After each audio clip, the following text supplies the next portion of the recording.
Mexican Minister of External Relations, Dr. Jose Antonio Meade Cabrera, arrives in the state on Friday, 7th of February 2014, to meet with Prime Minister Dr. the Honorable Ralph E. Gonsalves.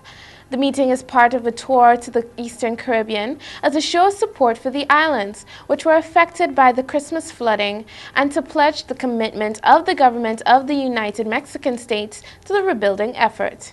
A local delegation met the ambassador at the E.T. Joshua Airport, then traveled to the Ministry of Foreign Affairs conference room for the signing of memorandum, followed by a press conference with the Prime Minister and the ambassador at Cabinet. The New Democratic Party, the opposition party, will carry out protest action if they're not granted duty-free concessions to bring in relief supplies to distribute to those affected as a result of the flood on December 24, 2013. Opposition leader the Honorable Arnim Eustace made a statement recently that relief supplies directed to be distributed by the NDP will by no means be going to Nemo, adding that that can only happen over his dead body. Mr. Eustace said he has already written to the Ministry of Finance seeking duty-free concessions to bring in relief supplies from Canada. However, if the request is turned down, the party will be taking to the streets to protest. He added that the NDP has demonstrated that it is not a divisive party in the handing out of relief supplies, as assistance should be given to those who are in need regardless of the party they support. Prime Minister Dr. Ralph Gonsalves at the ULP convention on Sunday has made reference to the statement made by the opposition leader to the effect that the request for duty-free concessions has come to him.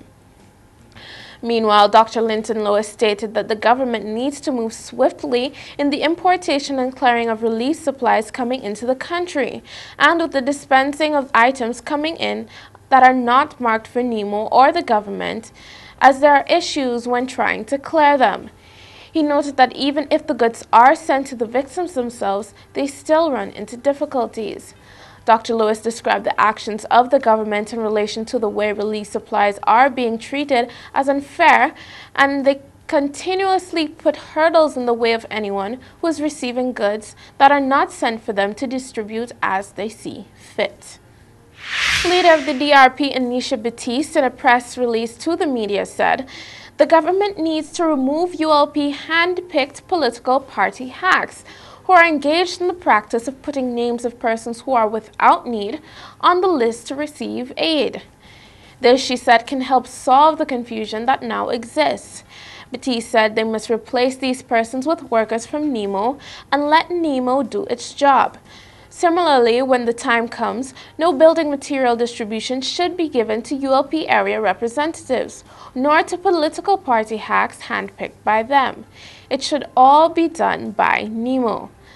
She further noted that the opposition NDP must learn to work with organizations such as Nemo and desist from giving the impression that Nemo is incapable of responsible and professional work. The NDP must refrain from blaming Nemo unnecessarily for things that have gone wrong. She said, quote, "We at the Democratic Republican Party have experienced working with Nemo to bring relief to affected persons without any blockage or interference with our work. This is also including successfully bringing in relief items into the country through Nemo. This cooperation can be done, and the NDP must learn to do it and desist from misleading the public on this matter." End quote. Batiste further noted that the relief and rehabilitation process must not be used as an election gimmick.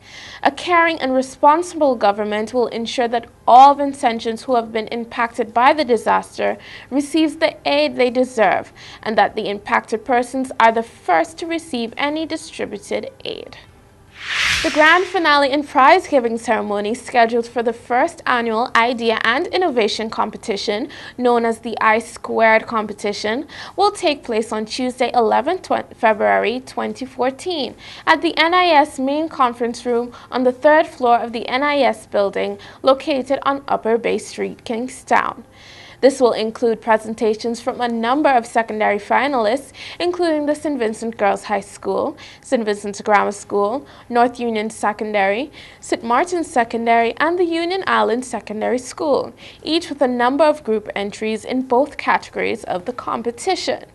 In addition to this, there will also be several group entries from the tertiary level finalists, including the St. Vincent and the Grenadines Community College Division of Arts, Sciences, and General Studies, as well as the Division of Nursing Education. Each group will compete for 3 coveted prizes, respective of the category and institutional level, ranging from $3,500 to $1,000 EC. The National Telecommunications Regulatory Commission, NTRC, alongside its partners, the National Insurance Services, NIS, the Searchlight newspaper, the Ministry of Education, and the Center for Enterprise Development, CED, is hosting this event. We have more local news for you coming up next.